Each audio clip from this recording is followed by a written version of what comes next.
The Khazarian Mafia and their marionettes want to rule the world. www.veteranstoday.com. The Khazarian Mafia and their marionettes want to rule the world. Exclusive, Syrian military assessment, Duff on the liberation of Aleppo and beyond. Jonas C. Alexis graduated from Avon Park High School, studied mathematics and philosophy as an undergraduate at Palm Beach Atlantic University, and has a master's degree in education from Grand Canyon University. Some of his main interests include the history of Christianity, U.S. foreign policy, the history of the Israel-Palestine conflict, and the history of ideas. He is the author of the new book, Christianity and Rabbinic Judaism, A History of Conflict Between Christianity and Rabbinic Judaism from the 1st Century to the 21st Century. He is currently teaching mathematics in South Korea. He plays soccer and basketball in his spare time. He is also a cyclist. He is currently writing a book tentatively titled Zionism and the West. Alexis welcomes comments, letters, and queries in order to advance, explain, and expound rational and logical discussion on issues such as the Israel-Palestine conflict, the history of Christianity, and the history of ideas. In the interest of maintaining a civil forum, Alexis asks that all queries be appropriately respectful and maintain a level of civility. As the saying goes, iron sharpens iron, and the best way to sharpen one's mind is through constructive criticism, good and bad. However, Alexis has no patience with name-calling and ad hominem attack. He has deliberately ignored many queries and irrational individuals in the past for this specific reason, and he will continue to abide by this policy. By Jonas C. Alexis on December 23, 2016. It was only after September 11 that the plan, for world domination, emerged in full. By Jonas E. Alexis. If you don't think that American exceptionalism is synonymous with Zionism, world domination, and with what Friedrich Nietzsche would have called the will to power, which is a reformulation of Arthur Schopenhauer's The World as Will and Representation, then think again. First, a little background. Back in the 1980s, the Khazarian Mafia, more specifically the neoconservatives, took over the Reagan administration and put a different cast in the political landscape. 1. Jewish legal scholar Stephen M. Feldman begins his book Neoconservative Politics and the Supreme Court, Law, Power, and Democracy by saying that for more than 20 years, starting in 1980, the neoconservatives stood at the intellectual forefront of a conservative coalition that reigned over the national government.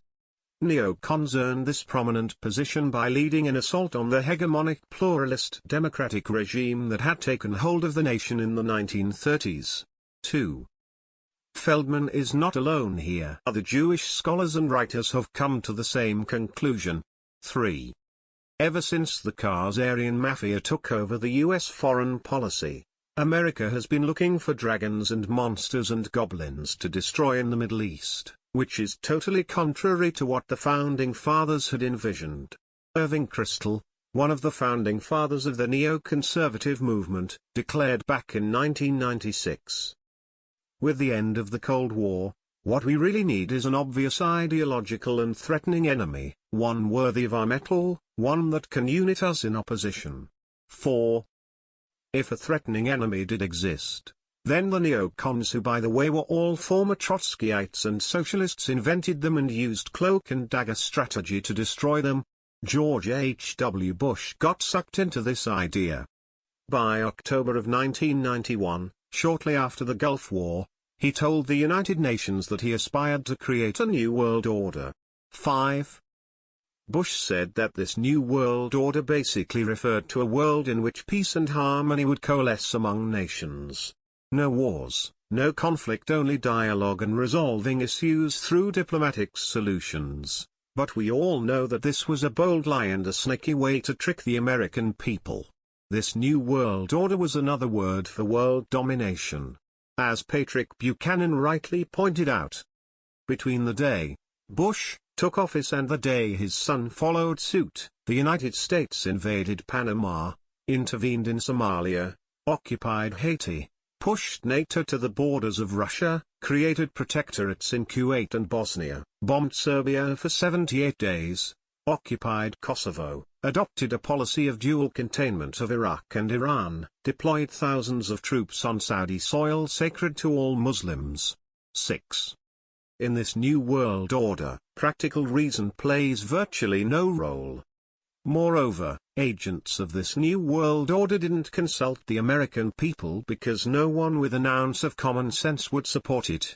This new world order was forced on the American people by the neocons in order to please the Israeli regime.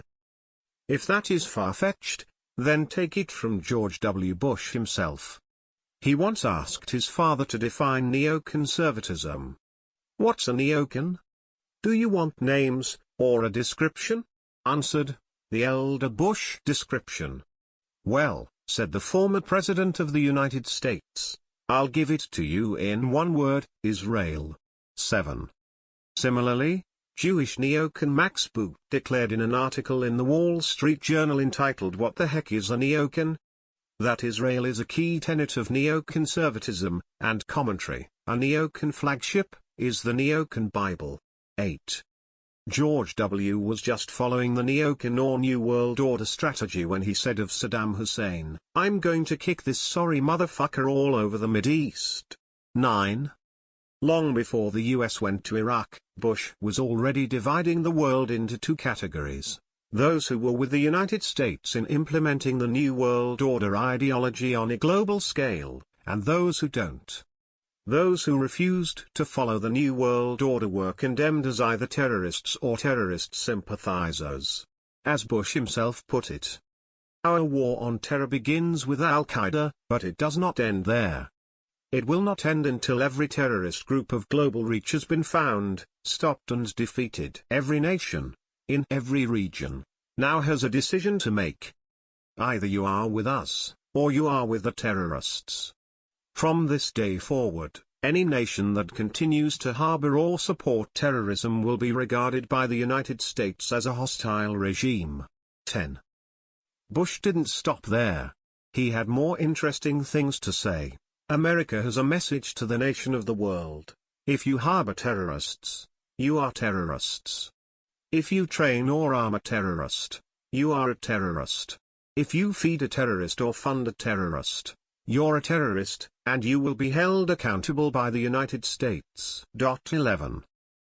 The simple fact is that Bush never considered the United States a hostile regime, even though George W. Bush himself trained violent terrorist organizations such as the MK in Nevada. 12. The same violent terrorist cells were also trained by the Israeli Mossad and ended up killing Iranian scientists.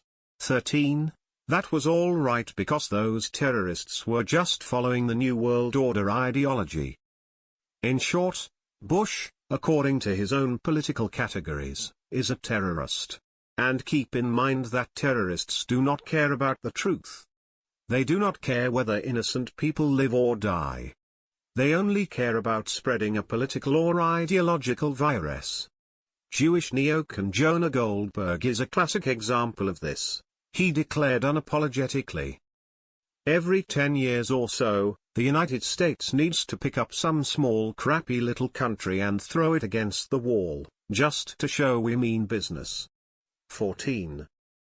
Did the Joker talk about how much it would cost?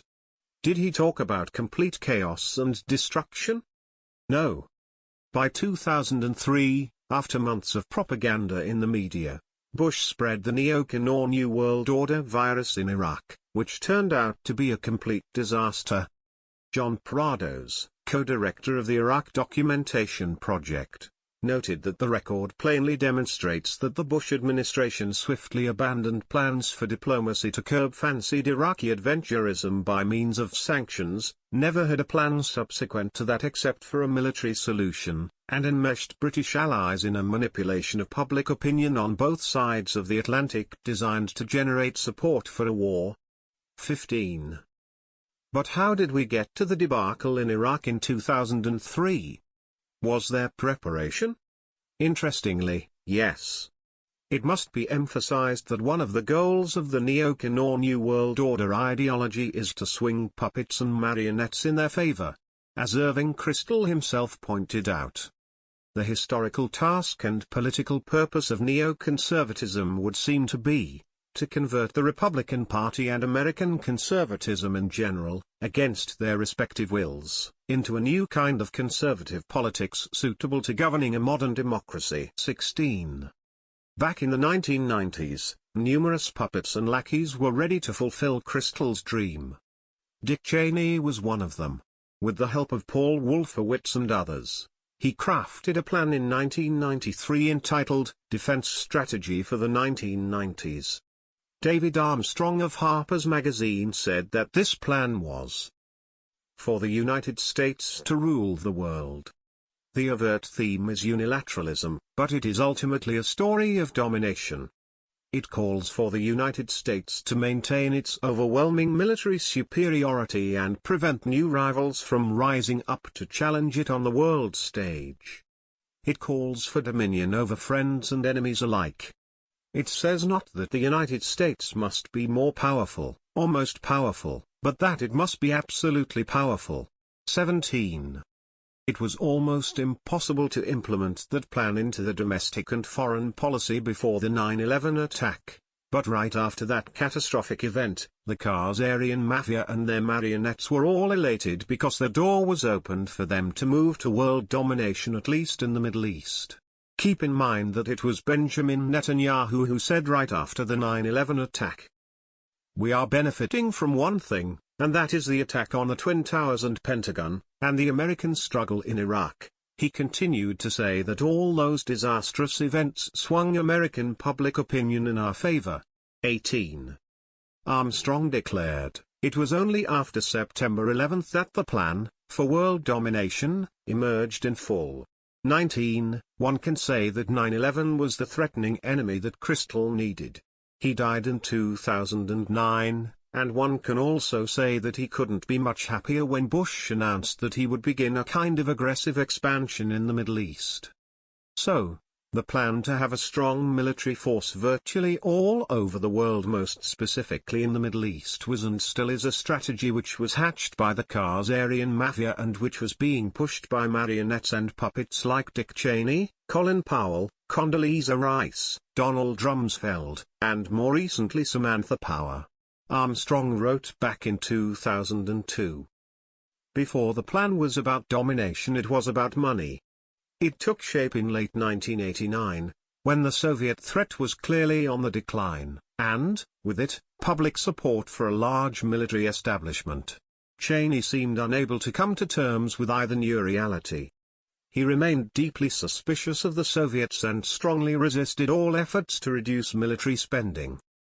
Democrats in Congress jeered his lack of strategic vision, and a few within the Bush administration were whispering that Cheney had become an irrelevant factor in structuring a response to the revolutionary changes taking place in the world. Over time, the Khazarian Mafia and their puppets attracted a number of political casts in the White House, including Colin Powell.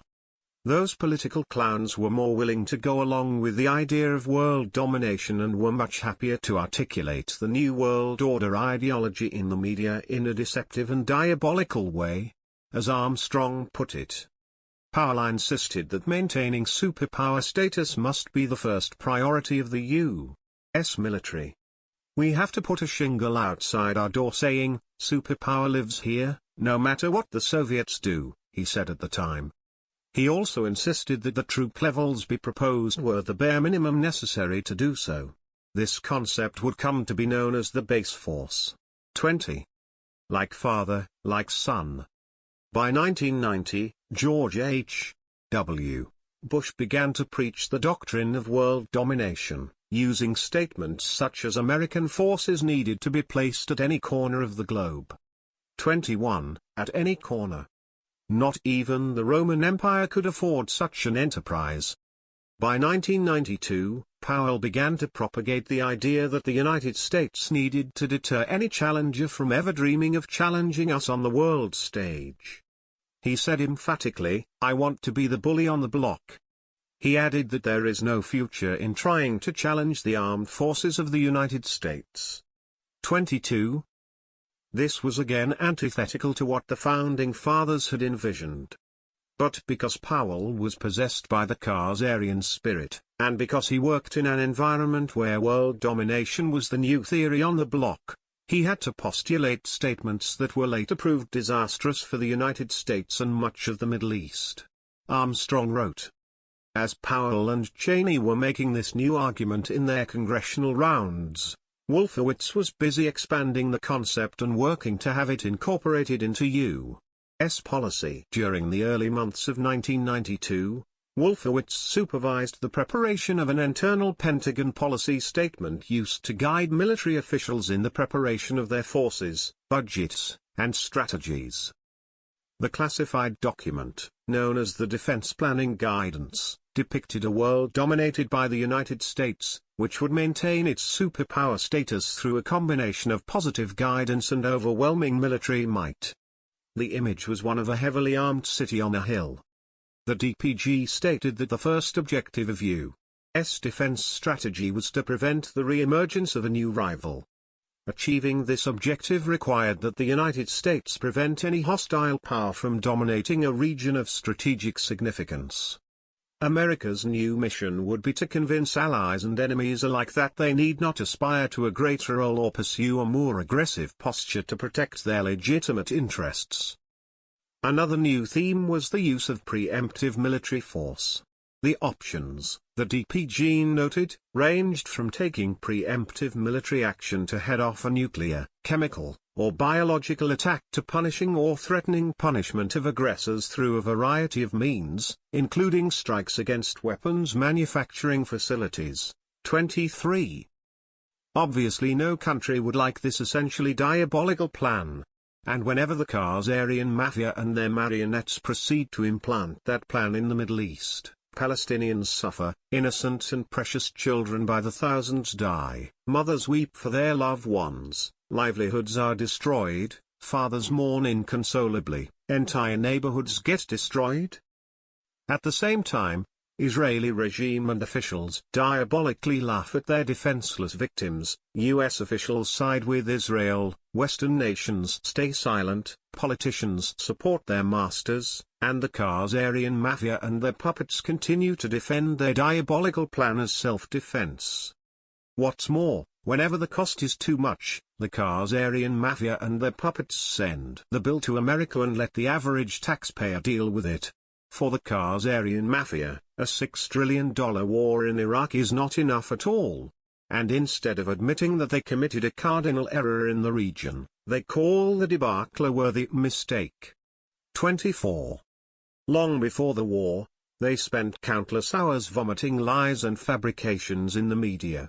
After the masses realized that they were duped by a small group of people who hate the entire human race, the Khazarian Mafia returned to the political platform by saying that America needed to move to places like Afghanistan, Libya, Syria, etc. In other words, the Khazarian Mafia and their lackeys want the whole Middle East for themselves. Everything they touch, they seem to imply, is gold, because the Khazarian Mafia rejected logos in all its manifestation. They are never satisfied with one destruction. They have to destroy one country after another. They plan to dominate and to rule, but in order to do that, they have to destroy any force that stands in their way. The DPG also envisioned maintaining a substantial U.S. nuclear arsenal while discouraging the development of nuclear programs in other countries. The story, in short, was dominance by way of unilateral action and military superiority. 25. The Khazarian Mafia's plan to dominate the world through unilateralism was leaked to the New York Times in March of 1992, and both the left and the right reacted with horror. Bill Clinton's deputy campaign manager, George Stephanopoulos, said that the Pentagon was trying to find an excuse for big defense budgets instead of downsizing. 26. Even President Bill Clinton was petrified by the plan. Wolfowitz found Clinton's Iraq policy especially infuriating. During the Gulf War, Wolfowitz harshly criticized the decision, endorsed by Powell and Cheney, to end the war once the UN mandate of driving Saddam's forces from Kuwait had been fulfilled, leaving the Iraqi dictator in office.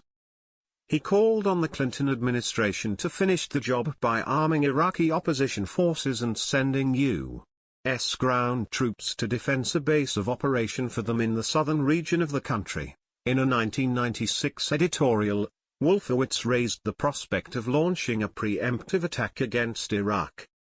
Wolfowitz's objections to Clinton's military tactics were not limited to Iraq. Wolfowitz had endorsed President Bush's decision in late 1992 to intervene in Somalia on a limited humanitarian basis. Clinton later expanded the mission into a broader peacekeeping effort, a move that ended in disaster. 27. It got more interesting. Wolfowitz personally advocated arming the Bosnian Muslims in their fight against the Serbs. Powell, on the other hand, publicly cautioned against intervention in 1994. 28. So, the plot thickens here again. Wolfowitz wanted the Bosnian Muslims and the Serbs to fight until they kill each other. This is the same plan that Daniel Pipes, another Jewish neocon, advocated in Syria. In 1999, as Clinton rounded up support for joint U.S. NATO action in Kosovo, Wolfowitz hectored the president for failing to act quickly enough. 29. When George W. Bush came to power, Wolfowitz, along with other Jewish neocons and puppets, again moved in to manipulate him. Bush was a complete puppet and was ready to do whatever they told him. Jewish neocon Prince of Darkness Richard Perle himself admitted, Bush did not make decisions, in part because the machinery of government that he nominally ran was actually running him. The National Security Council was not serving Bush properly. 30. As Buchanan put it, Bush was a tabula rasa, a blank slate on foreign policy before 2000. He had no experience in foreign policy and had exhibited zero interest. In the 2000 campaign, he confused Slovenia with Slovakia, referred to Greeks as Grecians, and flunked a pop quiz when an interviewer asked him to name the leaders of 4 major nations. 31. The neocons, of course, quickly jumped on that fresh meat. The first time I met Bush, said Prince of Darkness Richard Perle, I knew he was different. 2 things became clear. 1, he didn't know very much. The other was he had confidence to ask questions that revealed he didn't know very much. 32. Bush did not want to accept Wolfowitz's maneuvering, particularly when it came to linking the 9/11 attack to Saddam and Al-Qaeda. But he eventually caved into the lies and fabrications. Why? Because there was a cabal that called itself the Vulcans around Bush. 33, and the Vulcans couldn't allow him to think straight. So, what do we now have after years of New World Order ideology in the Middle East and elsewhere? Peace and harmony? Love and reconciliation among nations? Or are we still killing monsters which are more powerful than before? Was sodomy at Abu Ghraib a good thing? How about a $6 trillion war, which will drag the young generation into an economic sinkhole? How about opening the floodgate in places like Germany, Sweden, England, etc.? Sure, Angela Merkel is a puppet. But if people in places like Germany are angry about what's happening to their country, they need to start attacking the real snake. And TS has been one of my biggest problems with people like Alex Jones. They never tell us who has been pushing perpetual wars in the Middle East, despite the fact that they know all the facts. Moreover, if President-elect Donald Trump wants to implement America First, then he needs to cut the head of the snake, which we all know is the Israeli regime. This snake has been crawling around politicians in the West for years, and it is high time that we stop this unconditional alliance with that snake. Trump can talk about America First all day, but until we deal with the root of the problem, we're going back to perpetual wars because America First and an unconditional support for Israel are antithetical. Not only that, they are at war with each other. Over the next 4 years, one will prevail over the other, and let us hope that it is not the snake that prevails. 1. See Patrick J. Buchanan, Where the Right Went Wrong: How Neoconservatives Subverted the Reagan Revolution and Hijacked the Bush Presidency, New York, St. Martin's Press, 2004.